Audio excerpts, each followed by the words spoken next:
দুজন WBCS officer, ওনারা suspend করে দিল, ইলেকশনে ডিক্লেয়ার হয়নি। কি সাহস! Under which rule? বাবা সাহেব আম্বেদকর এই কনস্টিটিউশন তৈরি করেনি। আমরা সবাই ছোট থেকে জানি, যেদিন ডেট অফ নোটিফিকেশন হয় ইলেকশনের, সেদিন থেকে ইলেকশন কমিশন অ্যাকশন নিতে পারে। আমরাও দেখে দেখে তাদের ঠিকমতো আমরা মানে অন্যান্য জায়গায় আমরা তাদের অল্টারনেটিভ দিয়ে দিই।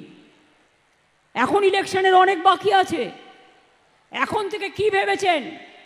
এই NRCর নাম করে ব্যাকডোরে যাকে ইচ্ছা অফিসারদের ভয় দেখাবেন? অফিসারদের পাশে সরকার ছিল, আছে এবং থাকবে। যে কোনো সরকারি কর্মচারীদের পাশে গভর্নমেন্ট ছিল, আছে, থাকবে।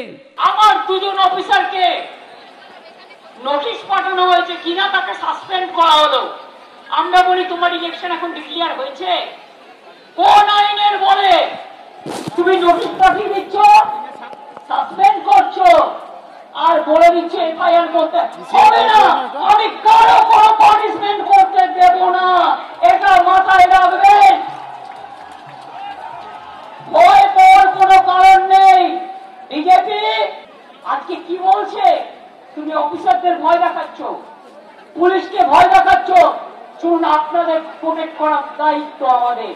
আমরা আপনাদের রক্ষা করবো জীবন দিয়েও। কোনো চিন্তা করবেন না, কেউ হতাশ হবেন না। নির্দেশ মানল না রাজ্য। এবার মুখ্য সচিবকে তলব জাতীয় নির্বাচন কমিশনের। দিল্লিতে জাতীয় নির্বাচন কমিশন ডেকে পাঠালেন মুখ্য সচিবকে। কাল বিকেল 5টার মধ্যে জাতীয় নির্বাচন কমিশনে তলব। জাতীয় নির্বাচন কমিশনে সশরীরে হাজিরা দিতে হবে মুখ্য সচিবকে, এমনই নির্দেশ। 4 অফিসারকে সাসপেন্ড করে FIR দায়ের করতে বলেছিল কমিশন। 4 অফিসারের সাসপেনশন বা FIR এর নির্দেশ রাজ্য মানেনি। শুধু ভোটের কাছ থেকে সরানো হয়েছে এক ARO ও এক ডেটা এন্ট্রি অপারেটরকে। কথা বলবো, আমাদের সঙ্গে রয়েছেন আমাদের প্রতিনিধি রুমা পাল। রুমা, সশরীরে হাজিরা থাকার কথা বলা হয়েছে জাতীয় নির্বাচন কমিশনের তরফে। দেখো, আবারও জানাই যে রাজ্য যে চিঠিটা পাঠিয়েছিল নির্বাচন কমিশনে, তাতে যে নির্বাচন কমিশন সন্তুষ্ট নয় এবং এই তলব দেখে বোঝা যাচ্ছে এবার নির্বাচন কমিশন রাজ্যের মুখ্য সচিবকে সশরীরে দিল্লিতে নির্বাচন কমিশনে গিয়ে একদম হাজিরা দিতে বলেছে এবং দুপুর একদম বিকেল 5টার মধ্যে তাকে কিন্তু ওখানে পৌঁছতে হবে। অর্থাৎ বুঝতে পারছো, নির্বাচন কমিশন বারবার যে বিষয়টা বলে আসছিল যে ভোটার লিস্টে যে কারচুপি করা হয়েছে, সেক্ষেত্রে 2জন ERO, 2জন AERO এবং একজন ক্যাজুয়াল ডেটা এন্ট্রি অপারেটরের বিরুদ্ধে সাসপেনশনের সাথে সাথে অবশ্যই তাদের বিরুদ্ধে FIR লঞ্চ করার কথা বলা হয়েছিল, রাজ্যকে বলা হয়েছিল। কিন্তু রাজ্য সেক্ষেত্রে কর্ণপাত করেনি। রাজ্য প্রথম চিঠিটা আসার পরও কিন্তু কোনো প্রতিউত্তর না মেলায় এবং অবশ্যই নির্বাচন কমিশন থেকে একদম ডেডলাইন বেঁধে দেওয়া হয় যে ঠিক কালকে দুপুর 3টের মধ্যে এই কমপ্লায়েন্স রিপোর্ট পাঠাতে হবে। কিন্তু দুপুর 3টে বেজে গেল, যে কমপ্লায়েন্স রিপোর্ট কিন্তু পৌঁছয়নি নির্বাচন কমিশনে, বরং মুখ্য সচিবের একটি চিঠি পৌঁছয় যেখানে কিন্তু অফিসারদের যে সততা দক্ষতার সঙ্গে তারা কাজ করছেন এবং তাদের যে মনোবল ভেঙে যেতে পারে এবং বৃহত্তর ক্ষেত্রে সেটা মনোবল ভাঙতে পারে, সেই বিষয়ে উল্লেখ করা হয় এবং তার সঙ্গে সঙ্গে এটাও বলা হয় যে এটা ডিটেইল রিপোর্ট তৈরি করা হবে এবং শুধুমাত্র একজন AERO এবং একজন ক্যাজুয়াল ডেটা এন্ট্রি অপারেটরকে নির্বাচনের কাজের যে কাজ সেখান থেকে অব্যাহতি দেওয়া হয়েছে। অর্থাৎ কারোর বিরুদ্ধেই কোনো ব্যবস্থা গ্রহণ করা হয়নি এবং কারোর বিরুদ্ধে কোনো FIR থেকে শুরু করে সাসপেনশন করা হয়নি। অর্থাৎ সেই চিঠি পেয়ে কিন্তু নির্বাচন কমিশন অবশ্যই সন্তুষ্ট নয়। প্রথম প্রশ্নই উঠছিল যে নির্বাচন কমিশনের পরবর্তী পদক্ষেপ কি হতে পারে, নির্বাচন কমিশন মুখ্য সচিবের বিরুদ্ধে পদক্ষেপ নিতে পারে কিনা। সেক্ষেত্রে কিন্তু দেখা যাচ্ছে নির্বাচন কমিশন মুখ্য সচিবকে ডেকে পাঠিয়েছে জাতীয় নির্বাচন কমিশন। তুমি আমাদের সঙ্গে থাকো রুমা, কথা বলবো। আমাদের সঙ্গে রয়েছেন আমাদের প্রতিনিধি সুমন ঘরাই। সুমন, কি খবর রয়েছে? মুখ্য সচিব কি কাল যেতে পারেন?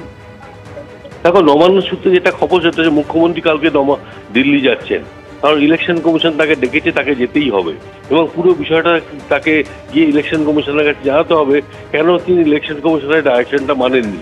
এবং আজকে এটা নবান্ন সূত্রে খবর এবং তিনি কিন্তু আগামীকাল দিল্লি যাচ্ছেন এবং তার পাশাপাশি আরো একটা যেটা বিষয় বলে রাখি, নবান্নের সব থেকে উচ্চ পদের যিনি অফিসার রয়েছেন তাকে দিল্লি যেতেই হবে এবং সেখান থেকে তিনি অনুমতি পেয়ে গেছেন। অর্থাৎ মুখ্য সচিব কালকে দিল্লি যাচ্ছেন ইলেকশন কমিশনের ডাকে। অর্থাৎ তুমি জানো যে ইলেকশন কমিশন যে কারণে মুখ্য সচিবকে দেখেছে, সেই কারণে মুখ্য সচিব কালকে উত্তর দিতে এবং রেসপন্স করতে কিন্তু দিল্লি যাচ্ছেন। ধন্যবাদ তোমায় সুমন। অর্থাৎ আপনারা বুঝতে পারলেন যে কাল সকালেই দিল্লি যাচ্ছেন মুখ্য সচিব। নবান্ন সূত্রে এমনটাই খবর পাওয়া যাচ্ছে। কাল বিকেল 5টার মধ্যে মুখ্য সচিবকে তলব করেছিল জাতীয় নির্বাচন কমিশন। এই মুহূর্তে যে খবর পাওয়া যাচ্ছে আপনাদেরকে জানিয়ে রাখি যে মুখ্য সচিব মনোজ পান্থ কাল সকালেই দিল্লি যাচ্ছেন। আমরা কথা বলবো, আমাদের দুই প্রতিনিধি আমাদের সঙ্গে রয়েছেন, সুমন ঘড়াই এবং রুমা পাল। অবশ্যই সুমনের সঙ্গে যোগাযোগ করব, কিন্তু তার আগে আমাদের সঙ্গে রয়েছেন আমাদের প্রতিনিধি রুমা পাল। রুমা, দেখো একেবারে কমিশন এবং রাজ্য সরকার এই যে সংঘাত চরমে পৌঁছেছিল সেটা বোঝাই যাচ্ছিল, কিন্তু এবং চিঠি অনুযায়ী পরিষ্কার বোঝা যাচ্ছিল। এইবার যেটা দেখা গেল, এইমাত্র যে খবর পাওয়া গেল নবান্ন সূত্রে যে কাল সকালেই দিল্লি যাচ্ছেন মুখ্য সচিব মনোজ পান্থ। রুমা, দেখো জানিয়ে রাখি, নির্বাচন কমিশন যে চিঠি পাঠাচ্ছে সেক্ষেত্রে রাজ্যও কিন্তু একটা পাল্টা চিঠি পাঠাচ্ছে, চিঠির আদান প্রদান হচ্ছে। অবশ্য কিন্তু যে নির্বাচন কমিশনের যে নির্দেশ সেটা কিন্তু মানা হচ্ছে না। রাজ্যের তরফ থেকে যে তাদের যে বক্তব্য সেটা পাঠানো হচ্ছে নির্বাচন কমিশনে। এবার নির্বাচন কমিশন মুখ্য সচিবকে তলব করেছেন, মুখ্য সচিব যাচ্ছেন, মুখ্য সচিব যাবেন। সেক্ষেত্রে অবশ্যই কমপ্লায়েন্স রিপোর্ট নিয়ে তো তিনি যাবেন না, কারণ না এফআইআর লজ করা হয়েছে, না সাসপেনশন করা হয়েছে, কিন্তু ডিটেল রিপোর্টের কথা কালকে বলা হয়েছিল, ডিটেলভাবে তদন্ত করার কথা বলা হয়েছিল। সেই তদন্ত রিপোর্ট তিনি কিভাবে ডিটেল নেবেন অবশ্যই সেই বিষয়গুলো তিনি জানাবেন।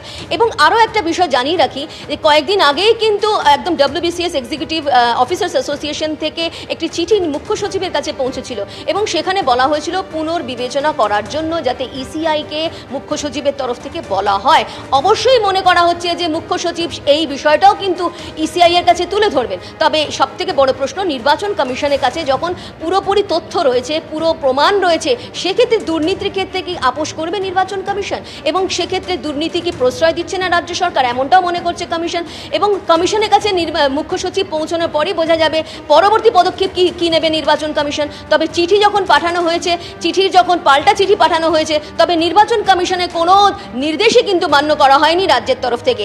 যদিও মুখ্য সচিব পৌঁছাবেন নির্বাচন কমিশনে, তারপরে কি হয় সেটা নির্বাচন কমিশন পদক্ষেপ নেবে। তবে এটা ঠিক একেবারে একটা টানটান উত্তেজনা বলা যেতে পারে এবং দেখা যেতে পারে যে একেবারে ঠান্ডা লড়াই চলছে নির্বাচন কমিশনের সাথে। নবান্নের একটা ঠান্ডা লড়াই, যেখানে নির্বাচন কমিশন নির্দেশ দিচ্ছে এবং নবান্ন সেটা নির্দেশকে উপেক্ষা করে কিন্তু তাদের যে বক্তব্য সেটা পেশ করছে নির্বাচন কমিশন। একদমই বঙ্গে ভোটার তালিকায় যে বেনিয়ম, যে একের পর এক অভিযোগ উঠেছে, বিশেষ করে সেক্ষেত্রে জাতীয় নির্বাচন কমিশন যে কড়া কোনো আপোষ করবে না, সেটা একের পর এক তাদের ভূমিকা, তাদের পদক্ষেপেই স্পষ্ট। তুমি আমাদের সঙ্গে থাকো, আমাদের অপর প্রতিনিধি সুমন ঘড়াই আমাদের সঙ্গে রয়েছে। সুমন, নবান্ন সূত্রে ঠিক কি খবর পাচ্ছ? কখন কালকে দিল্লি যাচ্ছেন মুখ্য সচিব মনোজ পান্থ? কখন দেখা করবেন জাতীয় নির্বাচন কমিশনে গিয়ে? দেখো, কালকে বিকেল 5টার সময় দেখা করতে বলেছে এবং মুখ্য সচিব মনোজ পান্থ কালকে যাবেন এবং 5টার সময় ইসি অফিসে হাজিরা হবেন।